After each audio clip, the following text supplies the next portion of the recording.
हमसे प्यार करता है। हालेलुया। और इसीलिए वो हमको सिखाना चाहता है, हमको बताना चाहता है।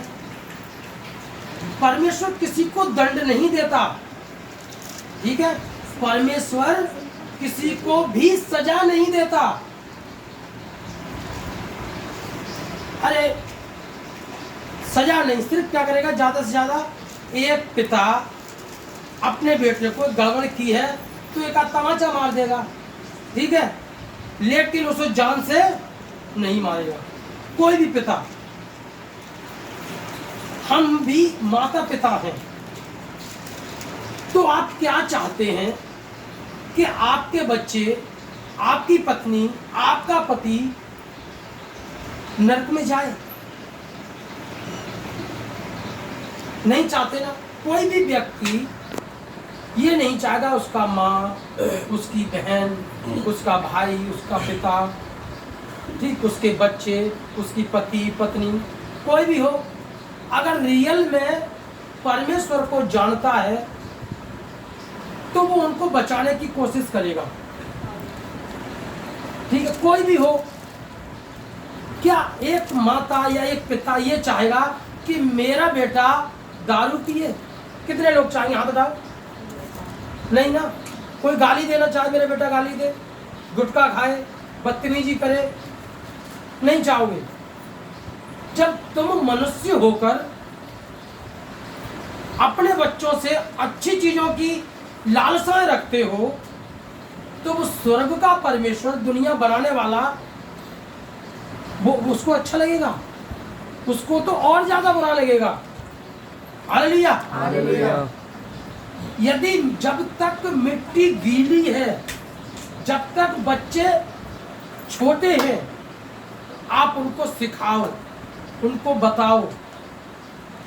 सिखाती तो पूरी दुनिया है और सिखा नहीं पाती, हम आपको बताएं।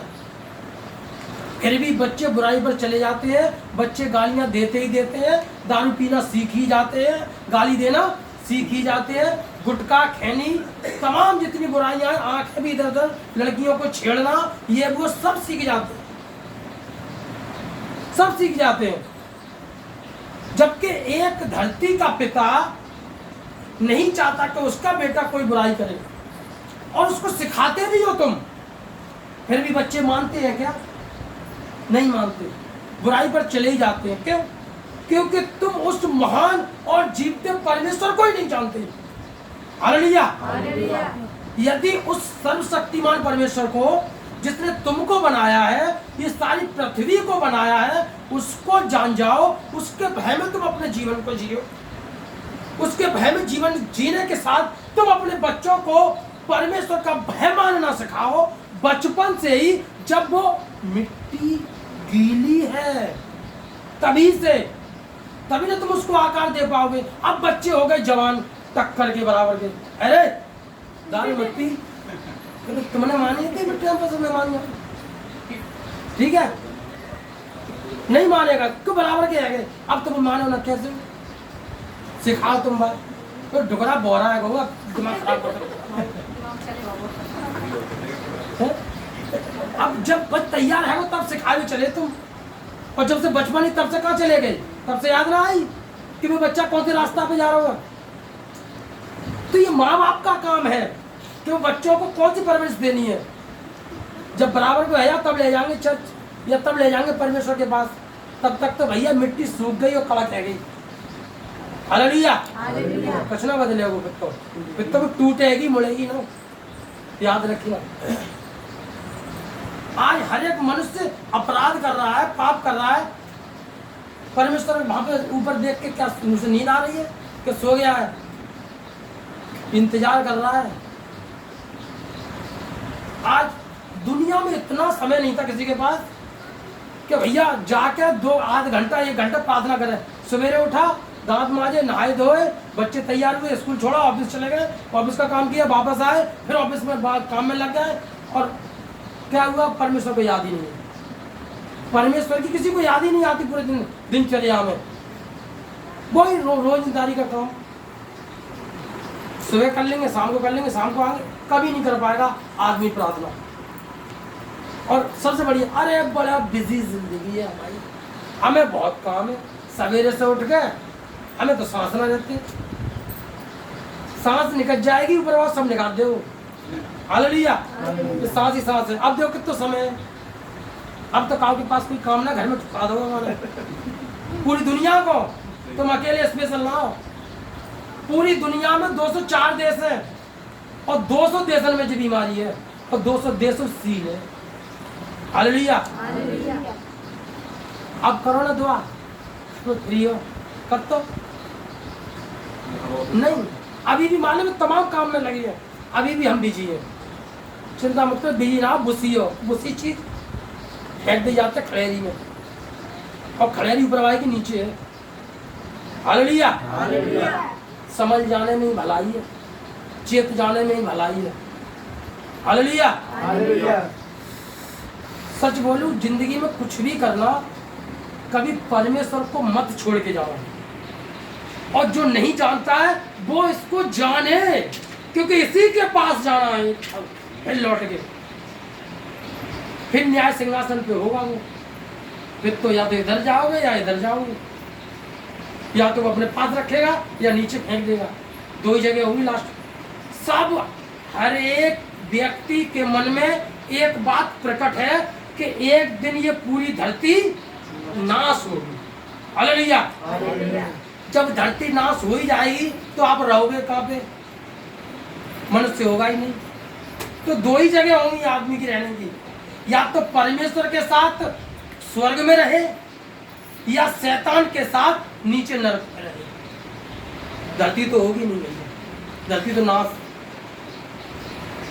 तो जरूरत क्या है, हमको परमेश्वर को जानने की, हमको सीखने की। अरे अच्छा हो रहा है ना, लोगों को देखो दारू पी के आते हैं, गुटखा खा के आते हैं, गाली गुप्ता करते हैं, तमाम उल्टी सीधी बातें करते हैं, अच्छा लगता है। जबकि वो भी ईश्वर को जानते हैं, उनके मनों में भी प्रकट है कि ये गलत है, फिर भी वो इन बातों को मानते ही नहीं है, वरन वो करते रहते हैं बराबर। क्यों? क्योंकि वो उनको पता ही नहीं है कि हमको जाना कहाँ है। वो तो ये समझते हैं कि अभी हमारा जन्म है, फिर मर जाएंगे दारू पी पी के या कुछ उल्टी सीधे काम करके, या अच्छे खासे मर जाए, पैसे की कंडीशन में मर जाए, भली पूरी जिंदगी में मर जाए, मर जाएंगे, दूसरा जन्म मिल जाएगा, ठीक है, कि 7 योनियों में घुमाएंगे, वही जन्म मिल जाएगा। आपको बता दें, कोई जन्म नहीं होता दूसरा। सबसे पहली बात दिमाग से इसको कीड़े मारो। बाइबल यूँ कहती है, मनुष्य का एक बार मरना, उसके बाद न्याय का होना निश्चित है। आप जब मरकर जाएंगे नहीं तो एक दिन सबका न्याय होगा, बस। फिर नीचे जाओ या ऊपर जाओ। अरे तुम मात्र एकमात्र आप ऐसे प्राणी हो जिसके अंदर परमेश्वर का आत्मा वास करता है।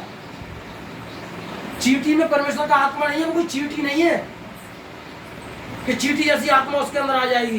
परमेश्वर हमारे जैसा है, उसकी 2 आंखें हैं, उसके 2 कान हैं, एक नाक है, 2 हाथ, 8 हाथ नहीं है, 4 टांगे नहीं है उसकी, सेम जैसे हमें वैसे ही है। उसने अपने एक आत्मा निकाला है और एक शरीर तैयार किया है, अपनी आत्मा उसमें डाल दी है, तब हमें राजेश कुमार। हालेलुया। आपका जो भी नाम है, परमेश्वर ने अपनी आत्मा शरीर से, अपनी से, वो अनंत क्यों कहते हैं? अनंत आत्माओं का परमेश्वर, इसीलिए वो अनंत परमेश्वर है। कितनी भी आत्मा उसके अंदर से निकलती जाए, उसका कुछ नहीं घट रहा। अरे समुद्र में से 2-4 ट्रॉली या 10-20 ट्रॉली ट्रक पानी भर रहा, समुद्र में कुछ घट रहा है? कुछ भी नहीं घट रहा समुद्र पे। समुद्र को तो परमेश्वर अपने चुल्लू में ले लेता है, लिखा है। हालेलुया। वो कहता है, स्वर्ग मेरा सिंहासन, पृथ्वी मेरे पांव की चरणों की चौकी। चरणों की चौकी मतलब इतनी बड़ी पृथ्वी, परमेश्वर पैर लटकाता है ना स्वर्ग से, तो सिर्फ चौकी नजर आती है, पैर ही पैर आएगा पृथ्वी पर। ऐसा महान परमेश्वर है, उसके चरणों में है। सो क्यों हम मन नहीं लगाते? क्यों हम परमेश्वर से भागते हैं दूर? मालूम है क्यों भागते हैं? बहुत से लोगों की ये कंडीशन है कि यीशु मसीह तो भंगियों का परमेश्वर है। सच बोल रहा हूं,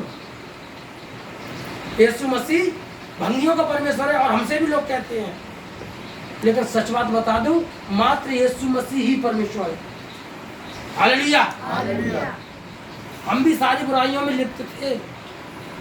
जब इसको जानना यीशु मसीह को, तब हमने जाना रे परमेश्वर पवित्र है, उसने हमारे लिए इतनी इतनी कुर्बानियां दी है, उसने हमारे लिए जान दी है, हम क्यों ना इन चीजों को छोड़ दें। हम तो अरे परमेश्वर से प्यार करो ना, गुटखा बीड़ी दारू गाली और तमाम बात क्यों? जब जाना तब हमने ये सारी चीज छोड़ी और तब हमने जाना ये है परमेश्वर। हालेलुया। बोले यीशु मसीह की जय। तो हमें क्या करना, परमेश्वर को जानना है। आप आते रहिए, कोई भी जन है यहाँ बैठा है, हाथ जोड़ के विनती है कि हर एक व्यक्ति प्रति संडे को प्रभु के चरणों में अवश्य आए। जरूरी है, क्योंकि आप आते रहोगे, सीखते रहोगे, तो परमेश्वर आपके जीवन में कब काम करे। हालेलुया। देखो दुनिया तो नाश होने की कगार पे है। ये कोरोना खत्म हो जाएगा, उसके बाद तुम क्या समझ रहे हो कोई विपत्ति नहीं आएगी? ठहर जाओ, 21 तो आन दो, 21 अभी 20 ही चल रही है। हाँ 2021 आपदाओं का अंबार तैयार है।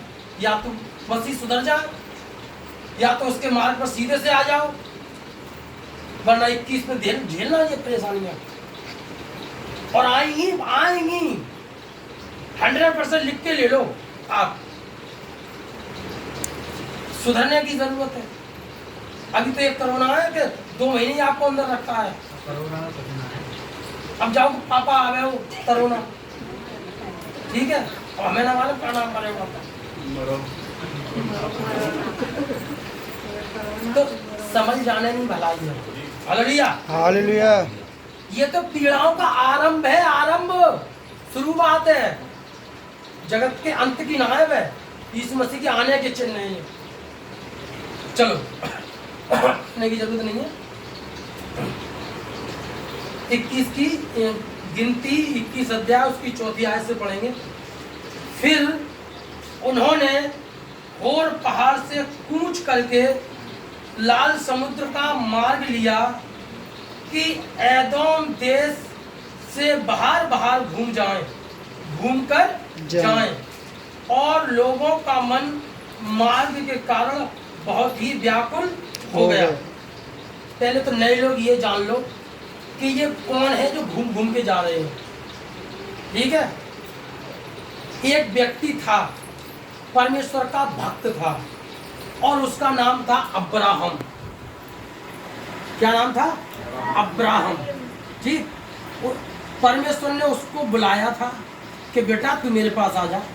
वो उनके पास आए, उनकी आज्ञा के अनुसार अपना जीवन जिया, बिल्कुल परमेश्वर जैसा चाहते थे वैसा ही उन्होंने किया।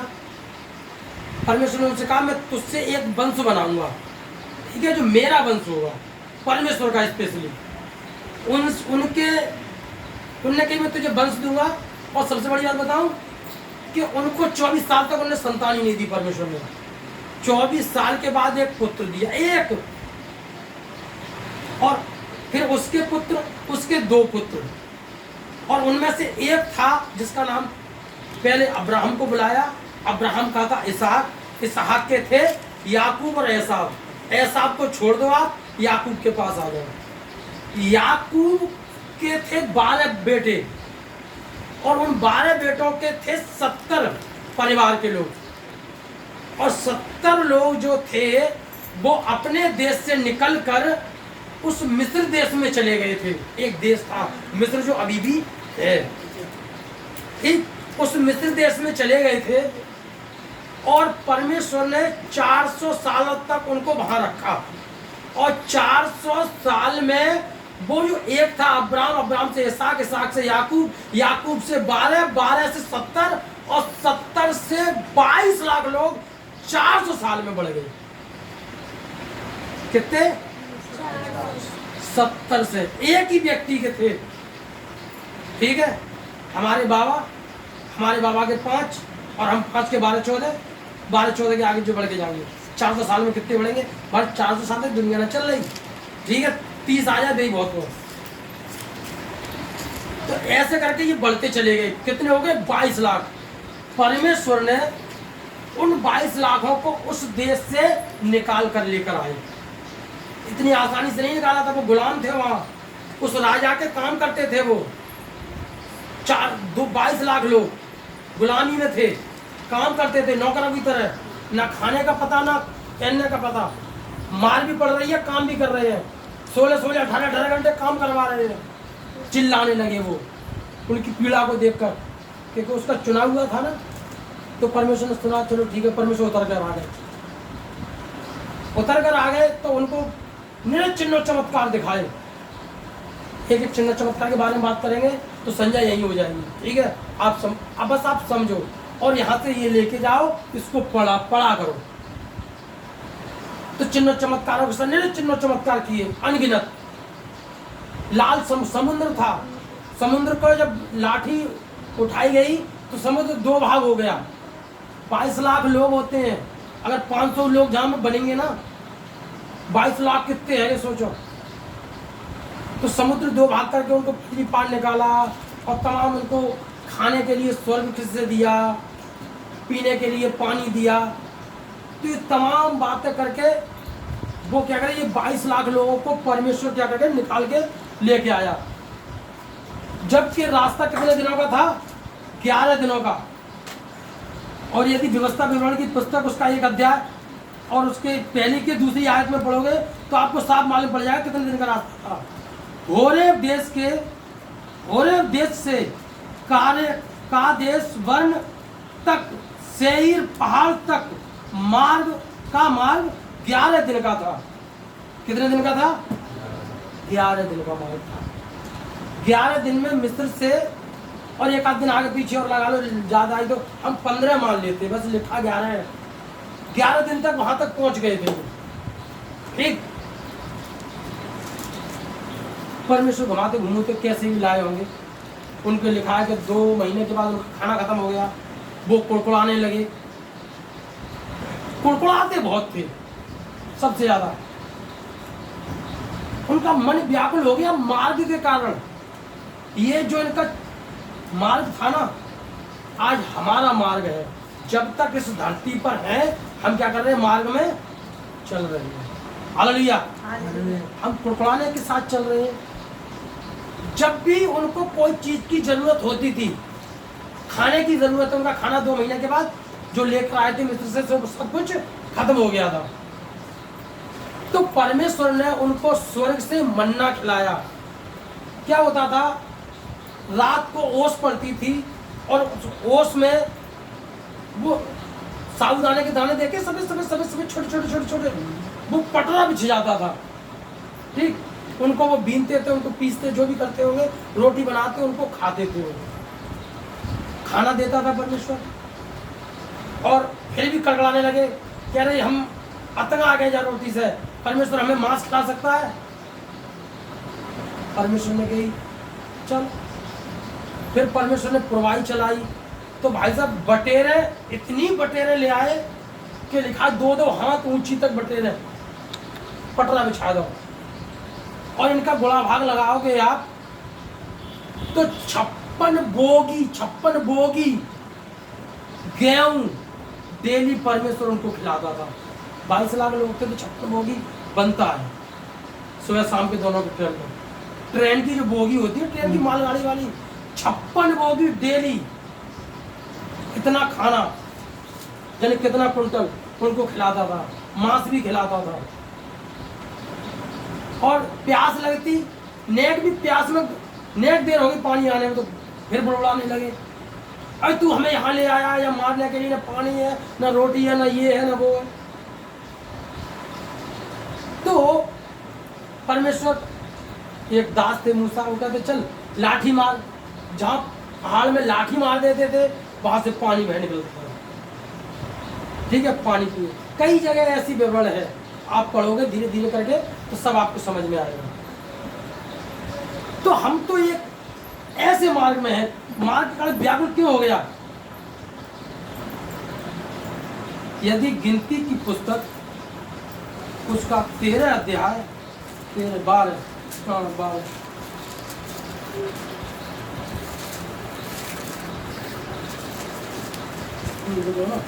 14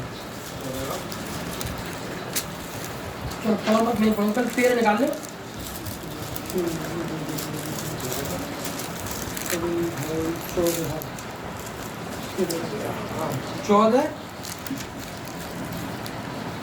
14 का 34 पढ़ो पहले।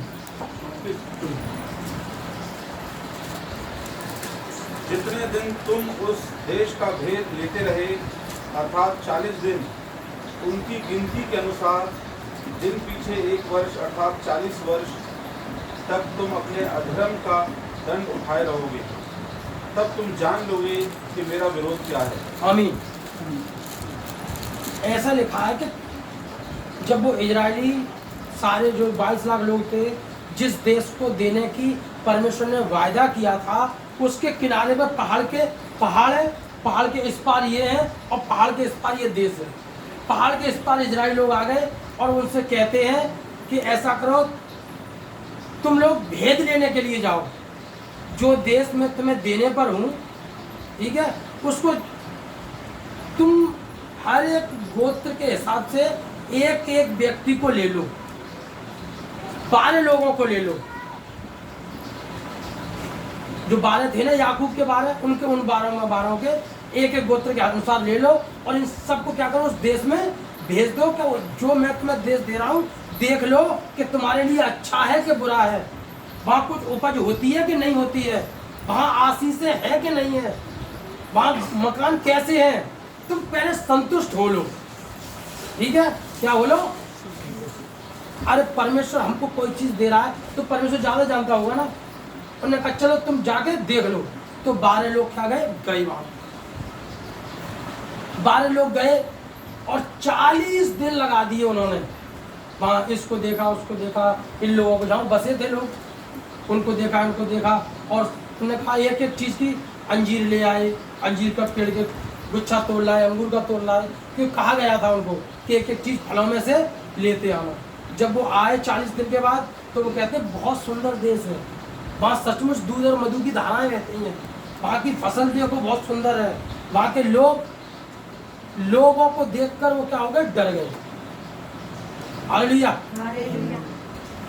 उन्होंने कहा वह सब कुछ अच्छा है, लेकिन वहाँ के लोग बड़े डील डॉल में कर रहे हैं, ठीक है, और वहाँ अकानवंशी भी रहते हैं, जिनके सामने टिड्डी के समान है, मतलब 20-20, 25-25 फुट के आदमी। तो वो क्या करके परमेश्वर पर कुड़कुड़ाने लगे। और 13 में लिखा है, 13 के 32 में, और उन्होंने इजरायलियों के सामने उन्हें देश की जिसका भेद लेने के लिए उन्होंने यह कहकर निंदा भी की, परमेश्वर ने जो आशीष उनको देने के लिए जा रहे थे, उस आशीष की क्या की, उन्होंने निंदा की। हालेलुया। परमेश्वर हमको जो भी आशीष देता है, हमको खुशी खुशी ले लेनी है। अरे उससे अच्छा जानते हैं हम, नहीं जानते। तो इतना सुंदर देश, खुद वो गवाही दे रहे हैं कि वह सच में दूध और मधु की धाराएं बहती हैं, लेकिन वो कुड़कुड़ाने लगे। इतनी कुड़कुड़ाहट वहां पे लिखी हुई है, लोगों का बड़बड़ाना, सारी मंडली रात रात भर रोती रही, परमेश्वर भी तंग आ गया। हालेलुया। क्या ये कैसी जाति है जो हर समय बड़बड़ाती रहती है पर मुझ पर विश्वास नहीं करती।